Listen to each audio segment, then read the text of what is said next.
ಎಲ್ಲರಿಗೂ ನಮಸ್ಕಾರ.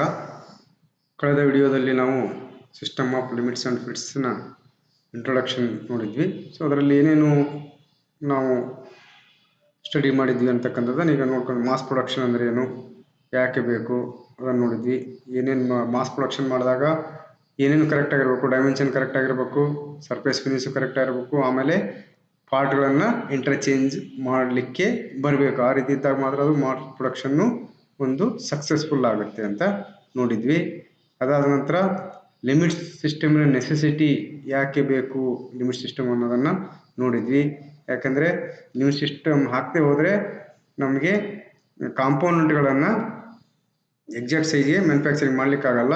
ಅದಕ್ಕೆ ನಾವು ಲಿಮಿಟ್ ಸಿಸ್ಟಮನ್ನು ಹಾಕಬೇಕಂತ ನೋಡಿದ್ವಿ. ಆ ಸಿಸ್ಟಮ್ ಯಾವ ರೀತಿ ಇರಬೇಕಂತ ನೋಡಿದ್ವಿ. ಆ ಪರ್ಮಿಸಿಬಲ್ ಡಿವಿಯೇಷನ್ಗಳು ಯಾವ ರೀತಿ ಇರಬೇಕಂದ್ರೆ ಫಂಕ್ಷನ್ಗೆ, ಕಾಂಪೋನೆಂಟಿನ ಫಂಕ್ಷನ್ಗೆ ಯಾವುದೇ ರೀತಿಯ ಎಫೆಕ್ಟು ಮಾಡಬಾರ್ದು, ಆ ರೀತಿ ಇರಬೇಕು ಅನ್ನೋದನ್ನು ನೋಡಿದ್ವಿ. ಅದಾದ ಮೇಲೆ ಇಂಟರ್ಚೇಂಜಬಿಲಿಟಿ ಅಂದರೆ ಏನಂತ ನೋಡಿದ್ವಿ. ಒಂದು ಕಾಂಪೋನೆಂಟ್, ಎರಡು ಅಸೆಂಬಲ್ಡ್ ಕಾಂಪೋನೆಂಟ್ಲಿ ಒಂದು ಒಂದು ಕಡೆ ಇರ್ತದೆ, ಮತ್ತೊಂದು ಬೇರೆ ಕಡೆ ಇರ್ತದೆ. ಸೊ ಎರಡನ್ನು ನಾವು ತಂದು ಮ್ಯಾಚ್ ಮಾಡಿದಾಗ ಈಸಿಯಾಗಿ ಅವು ಅಸೆಂಬ್ಲಿ ಆಗಬೇಕು ಮತ್ತು ಫಂಕ್ಷನನ್ನು ಕೂಡ ಕರೆಕ್ಟಾಗಿ ಮಾಡಬೇಕು ಅಂತ. ಆವಾಗ ಮಾತ್ರ ಇಂಟರ್ಚೇಂಜಬಿಲಿಟಿಯನ್ನು ನಾವು ಅಚೀವ್ ಮಾಡಿದ ಹಾಗೆ ಆಗುತ್ತೆ ಅನ್ನೋದ್ರ ಬಗ್ಗೆ ನಾವು ತಿಳ್ಕೊಂಡ್ವಿ. ಆಮೇಲೆ ಈ ಒಂದು ಸಿಸ್ಟಮ್ ಆಫ್ ಲಿಮಿಟ್ಸ್ ಆ್ಯಂಡ್ ಫಿಟ್ಸಲ್ಲಿ ಬರ್ತಕ್ಕಂಥ ಸಿಸ್ಟಮ್, 3 ಸಿಸ್ಟಮ್ ಬರ್ತಾವೆ. ಒಂದು BS ಸಿಸ್ಟಮು, ಆಮೇಲೆ ISO, ಆಮೇಲೆ BIS ಸಿಸ್ಟಮ್ ಅಂತ ತಿಳ್ಕೊಂಡ್ರೆ. ಇದಾದ ಮೇಲೆ ಈ ಲಿಮಿಟ್ ಸಿಸ್ಟಮ್ ಬಗ್ಗೆ ಇರ್ತಕ್ಕಂಥ ಅಡ್ವಾಂಟೇಜಸ್ ಏನು, ಲಿಮಿಟ್ ಸಿಸ್ಟಮ್ ಆಫ್ ಲಿಮಿಟ್ಸಲ್ಲಿ ಏನು ಇಂಟರ್ಚೇಂಜಬಿಲಿಟಿ ಬರುತ್ತೆ, ಆಮೇಲೆ ಲೋ ಸ್ಕಿಲ್ಡ್ ಎಂಪ್ಲಾಯಿನ ನಾವು ಎಂಪ್ಲಾಯ್ಮೆಂಟ್ ಮಾಡ್ಬೋದು, ಆಮೇಲೆ ಕನ್ವೆನ್ಷನಲ್ ಮೆಜರಿಂಗ್ ಇನ್ಸ್ಟ್ರೂಮೆಂಟ್ ಯೂಸ್ ಮಾಡದೆ ರೀತಿಯಲ್ಲಿ ನಾವು ಮ್ಯಾನುಫ್ಯಾಕ್ಚರಿಂಗ್ ಮಾಡ್ಬೋದು, ಆಮೇಲೆ ಇಲ್ಲಿ ಲೆಸ್ ಟೈಮನ್ನು ತೊಗೊಳುತ್ತೆ. ಬೇರೆ ಇದಕ್ಕೆ ಕಂಪೇರ್ ಮಾಡಿದರೆ ಕಡಿಮೆ ಟೈಮಲ್ಲಿ ಹೆಚ್ಚು ನಾವು ಕಾಂಪೋನೆಂಟ್ಗಳನ್ನು ಮ್ಯಾನುಫ್ಯಾಕ್ಚರಿಂಗ್ ಮಾಡ್ಬೋದು. ಸೊ ಈಗ ಈ ಒಂದು ಸಿಸ್ಟಮಲ್ಲಿ ಯೂಸ್ ಮಾಡ್ತಕ್ಕಂಥ ಕೆಲವೊಂದು ಟರ್ಮ್ಸ್, ಪದಗಳನ್ನು ಯೂಸ್ ಮಾಡ್ತೀವಿ, ಕೆಲವೊಂದು ಡೆಫಿನಿಷನ್ಸ್ ಯೂಸ್ ಮಾಡ್ತೀವಿ. ಅವುಗಳನ್ನು ನಾವು ಈಗ ನೋಡೋಣ. ನಾವು ನಮ್ಮ ಇಂಡಿಯಾದಲ್ಲಿ BIS ಸಿಸ್ಟಮನ್ನು ಅಡಾಪ್ಟ್ ಮಾಡಿದ್ದೇವೆ. ಯಾವುದು? BIS, bureau of Indian standards ಅಂತ. ನೋಡ್ರಿ, BIS standard system of limits and fits is followed in our country. ನಮ್ಮ ದೇಶದಲ್ಲಿ BIS ಸಿಸ್ಟಮನ್ನು ಫಾಲೋ ಮಾಡ್ತೀವಿ. ಮತ್ತು it is adapted from ISO and BS standard with modification to suit our conditions and requirements. So ಈ BIS system ಅಂದರೆ ಇದೇನು ಹೊಸದಲ್ಲ. British system ಮತ್ತು ಇಂಟರ್ನ್ಯಾಷನಲ್ ಸ್ಟ್ಯಾಂಡರ್ಡ್ ಆರ್ಗನೈಸೇಷನ್ ಇದೆಯಲ್ಲ, ISO. ಸೊ ಇವೆರಡರ ಒಂದು ಮಾರ್ಪಾಡು, ಸ್ವಲ್ಪ ಅದರಲ್ಲಿ ಬದಲಾವಣೆಗಳನ್ನು ಮಾಡಿಕೊಂಡು ನಾವು ನಮ್ಮದೇ ಆದ ಒಂದು ಸಿಸ್ಟಮನ್ನು BIS ಅಂತ ಡೆವಲಪ್ ಮಾಡಿದ್ದೀವಿ. ನಾವು ISOನು ಯೂಸ್ ಮಾಡ್ತೀವಿ ಮತ್ತು BS ಸಿಸ್ಟಮನ್ನು ಕೂಡ ಇಲ್ಲಿ ಯೂಸ್ ಮಾಡ್ತಕ್ಕಂಥ. BS ಸಿಸ್ಟಮಲ್ಲಿ ಏನಾಗಿದೆ, ಇನ್ ಸಿಸ್ಟಮಲ್ಲಿ ಇರುತ್ತೆ.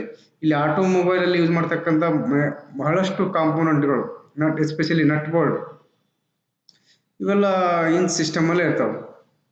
ಸೊ ಅದಕ್ಕೆ ಏನು ಮಾಡ್ತೀವಿ, ಇಲ್ಲಿ ಕೆಲವೊಂದು ಇದ್ರ ಸಲುವಾಗಿ ನಾವು BS ಸಿಸ್ಟಮನ್ನು ಕೂಡ ಅಡಾಪ್ಟ್ ಮಾಡ್ಕೊಳ್ಬೇಕಾಗತ್ತೆ. ಸೊ BS ಸಿಸ್ಟಮು ಮತ್ತು ISO ಇವೆರಡು ಮಿಕ್ಸ್ ಮಾಡಿ ನಾವು ನಮ್ಮದೇ ಆದ ಸಿಸ್ಟಮನ್ನು ಮಾಡಿದ್ದೀವಿ. ಅದಕ್ಕೆ BIS, bureau of Indian standard system for limits and fits ಅಂತ ಕರಿತೇವೆ. ಇಲ್ಲಿ ನೋಡಿ, ಈ ಒಂದು ಸಿಸ್ಟಮಲ್ಲಿ ಬರ್ತಕ್ಕಂಥ ಟರ್ಮ್ಸ್ಗಳಲ್ಲಿ definition of terms under BIS, ಇದರಲ್ಲಿ ಮೊದಲನೇದು ಸೈಜ್ ಅಂತ ಬರುತ್ತೆ. Only size. ಏನಿದು ಸೈಜ್ ಅಂದರೆ a number expressing in a particular unit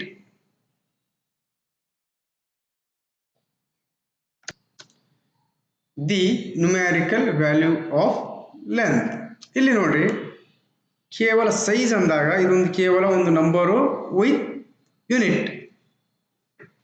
ಇಲ್ಲಿ ಫಾರ್ ಎಕ್ಸಾಂಪಲ್ ಲೆಂತ್ಗೆ ಸಂಬಂಧಪಟ್ಟಂಗೆ ಆದರೆ ಇಲ್ಲಿ ಎಕ್ಸಾಂಪಲ್ ಇದೆ 45 mm.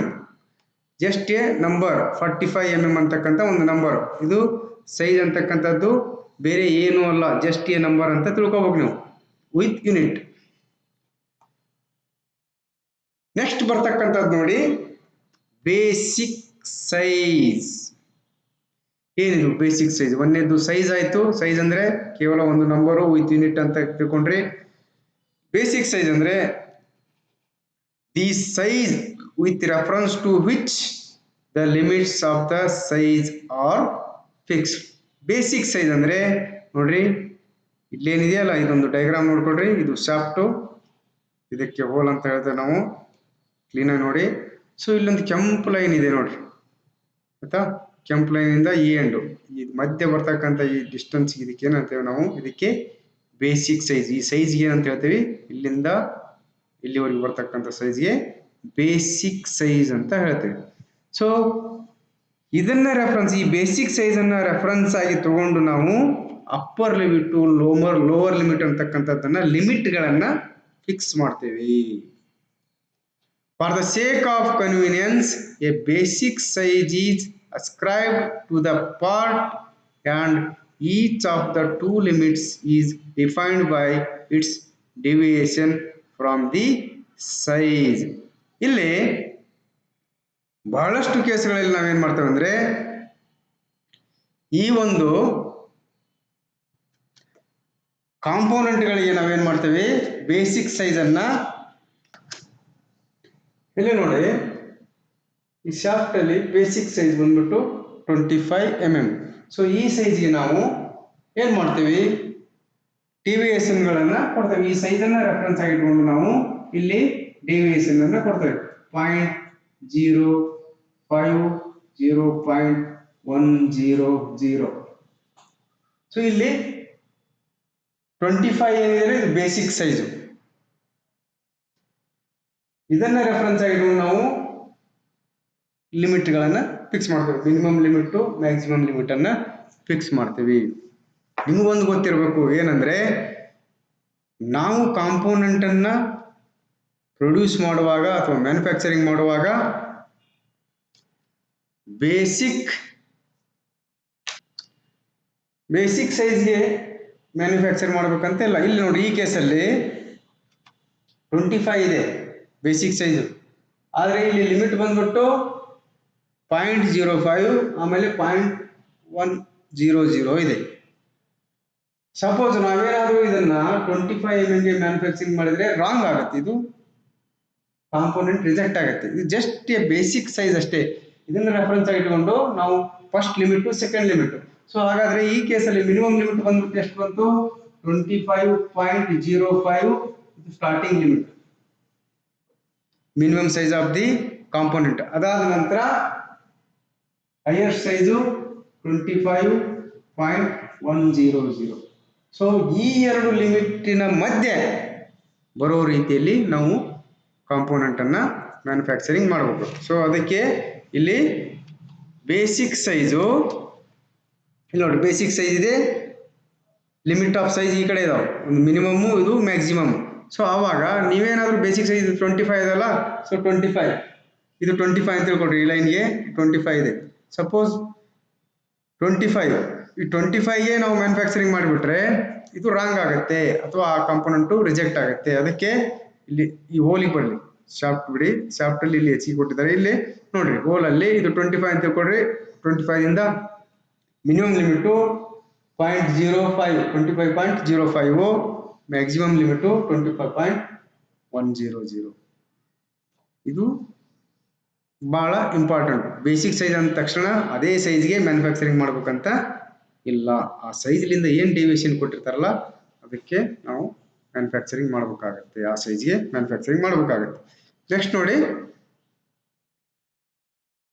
Limits of size. The two extreme permissible sizes between which the actual size is contained and between which the component is to be made. ಇಲ್ಲ ನೋಡ್ರಿ, ಇದು basic size, ಇದು shaft, ಇದು ಹೋಲು. ಈ ಬೇಸಿಕ್ ಸೈಜ್ ಏನಿದೆಯಲ್ಲ ಇದು, ಇದನ್ನ ಬಿಟ್ಟು ನಾವು ಎರಡು ಕಾಂಪೋನೆಂಟ್ಗೆ ಎರಡು ಲಿಮಿಟ್ಸ್ಗಳನ್ನು ಕೊಡ್ತೇವೆ.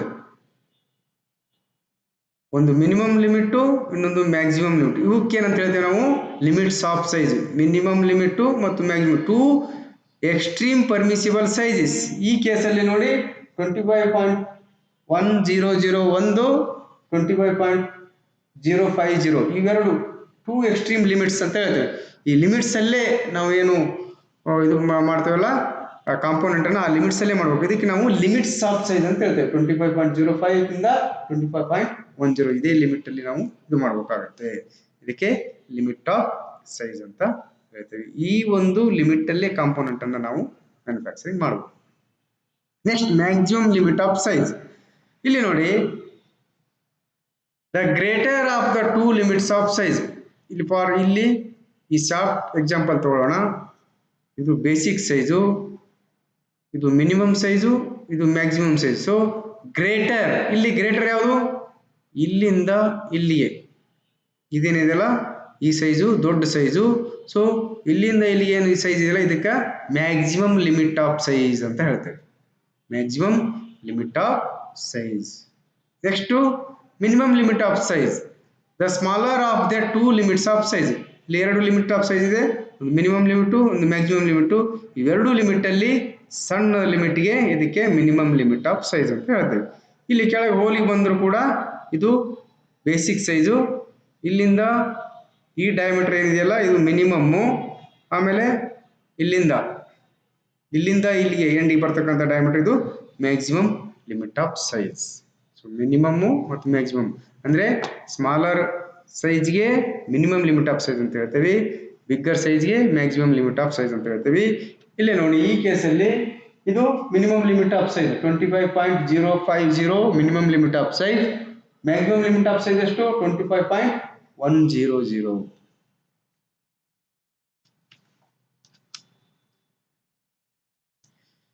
ಇದಾದ ನಂತರ ಬರ್ತಕ್ಕಂಥದ್ದು ಆಕ್ಚುಯಲ್ ಸೈಜ್. ಏನಿದೆ ಆಕ್ಚುಯಲ್ ಸೈಜ್ ಅಂದ್ರೆ the size of the part as may be found after manufacturing.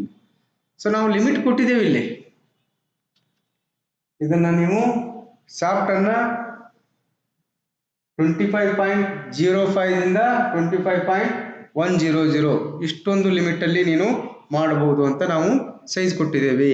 ಆದರೆ ಅದನ್ನ ಮ್ಯಾನುಫ್ಯಾಕ್ಚರಿಂಗ್ ಮಾಡಿದ ಮೇಲೆ ನಾವು ಚೆಕ್ ಮಾಡಿದಾಗ ಅದರ ಸೈಜ್ ಎಷ್ಟು ಬಂತಂದ್ರೆ 25.080 ಬಂತು.